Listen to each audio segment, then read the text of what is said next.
It started when I first started traveling with a knapsack. And everything that I owned was valued in terms of, is it worth carrying? Therefore, a lot of stuff got left behind. And then I started, little by little, moving out onto the edge.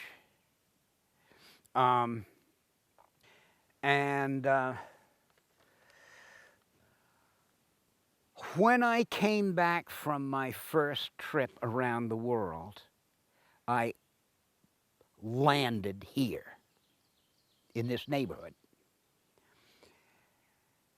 And an awful lot of crap in society at large became less and less important. And I just stopped chasing after it. What I chased after was being able to meet the necessary demands of society at a minimum and pay cash money. No checks, no credit cards, none of the stuff. And I purchased the goods outside the credit system.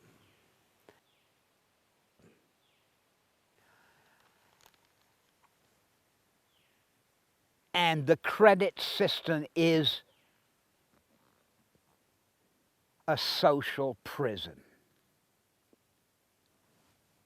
There was a movement, a social movement back in the 70s and 80s among people who were hippies, like I'm a hippie, called the Back to the Landers. A bunch of people, a sector of society, usually hippies, who moved back to the land, left the city, left the subdivision, the suburbia, left bourgeois life, and tried to get back to the self-sufficiency, the self-reliance,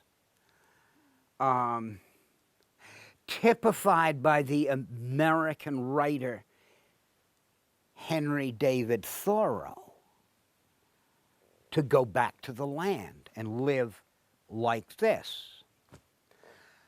80% of them failed because they could not make the mortgage payment. They sold, back to the city, joined bourgeois society, and disappeared. So I came here with all those dreams in my mind, but with one difference. You got to pay for it. You got to pay for it on the spot with cash money. And that's what led me out here.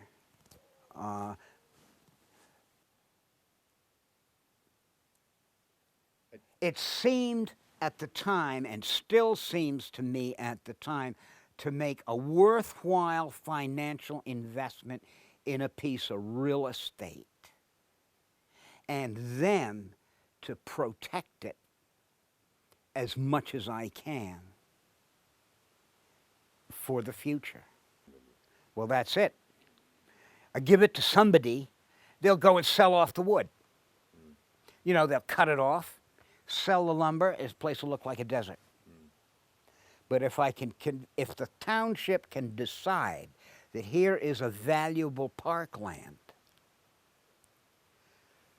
it's been worth the trouble to come out and protect a little bit of nature, which you know that in 100 years down the road is going to get cut over anyway. But you can try. and that we, as human beings,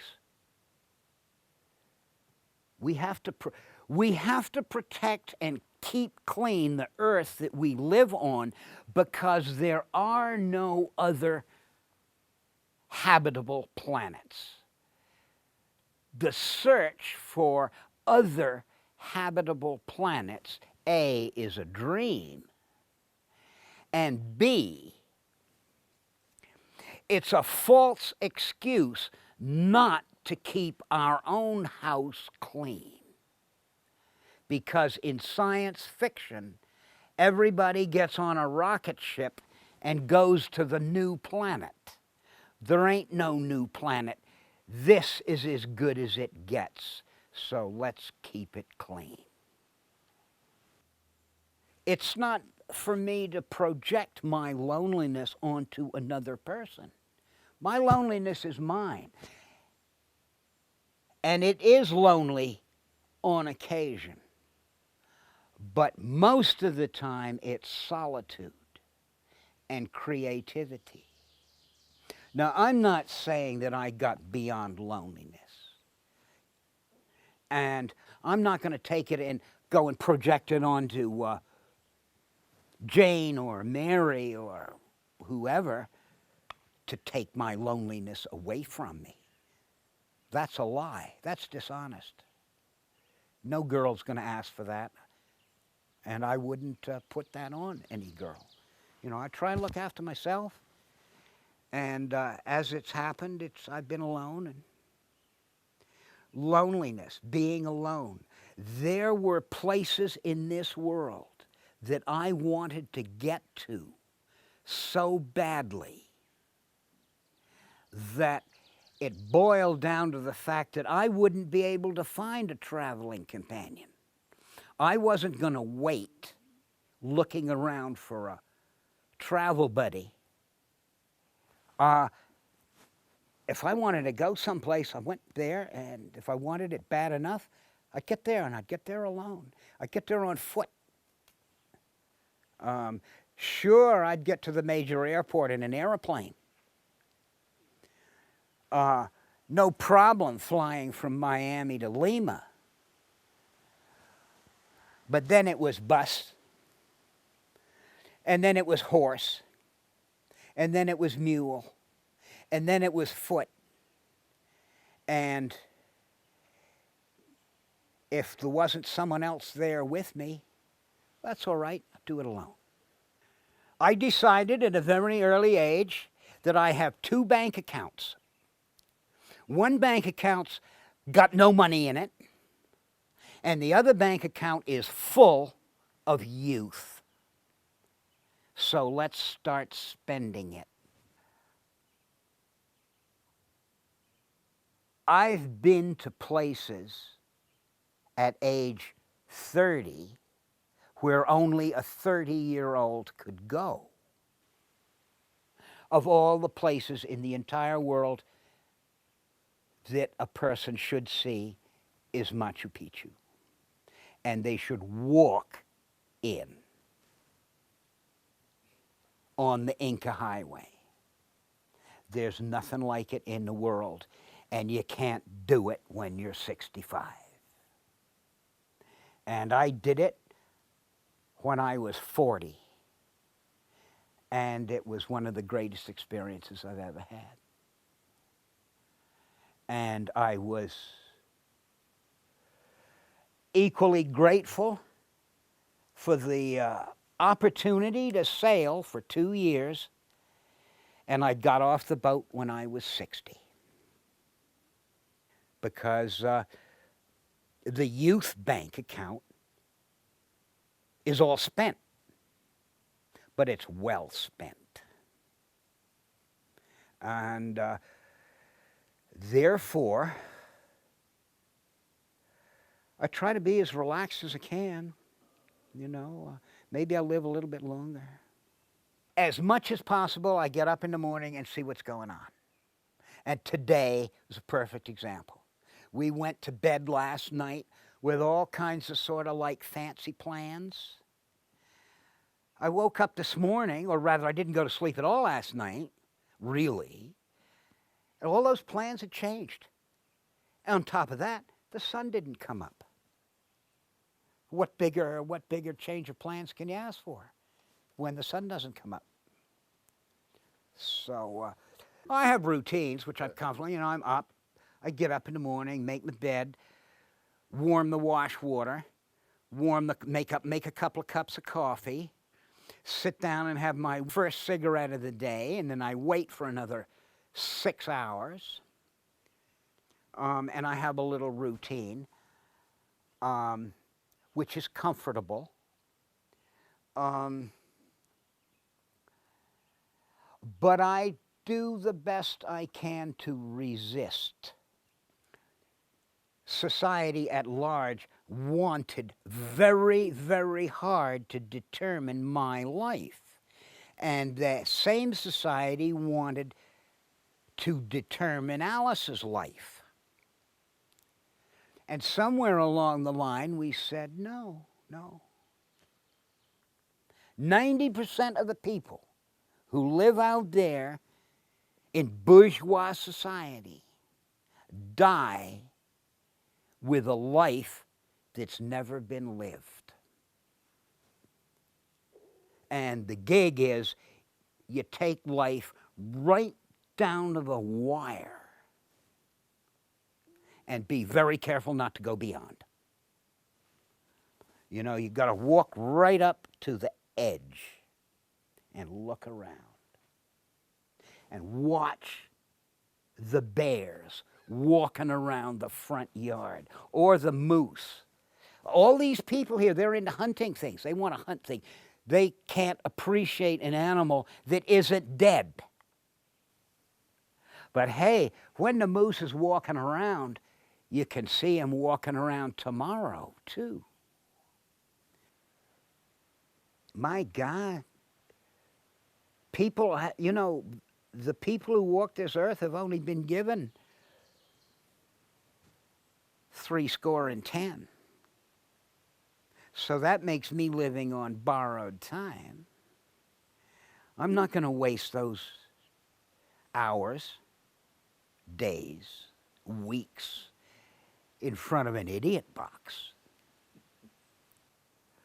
Look at the ads on the television. To be clean, hygienic, inoffensive. There's the gig. There's the selling lie for a product, like you don't want to be offensive to the person sitting beside you. In the village I lived in Peru, maybe the lady who ran the restaurant might have bathed once a week, or maybe bathed once every couple of weeks. But you didn't notice that she smelled. She didn't smell. She ate right. She didn't eat too much meat. She didn't put processed food on the table. Here we were at 7,500 feet with no electricity, no refrigeration, and we ate better than I eat here. Because all the food was fresh. And this place, everybody in Sudbury's talking on a cell phone, but the French River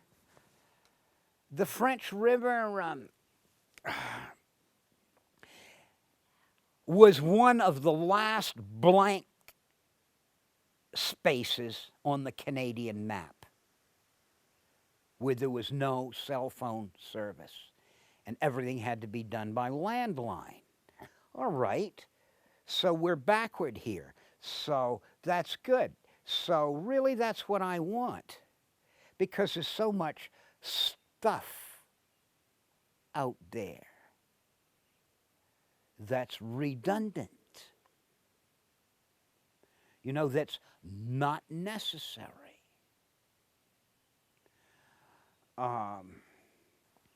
Now, when do we, as an industrialized consumer society that is manipulated by marketing say enough. Forgive me if I sound arrogant here, but I think it's justifiably said that I have fulfilled all my dreams. All the dreams that I ever had as a person. Goals in life have been largely satisfied. You know, enough is enough. And I'm not hurrying or racing or striving to accomplish some kind of earth-shattering goal that's going to leave a permanent mark in society. When I walk through this world, I want to leave the shallowest footprints that I can leave. I don't want to leave a big boot mark in the mud as I pass. I want to just slip on by, and I want to almost fade away, but I don't want to be forgotten. Catch that on film.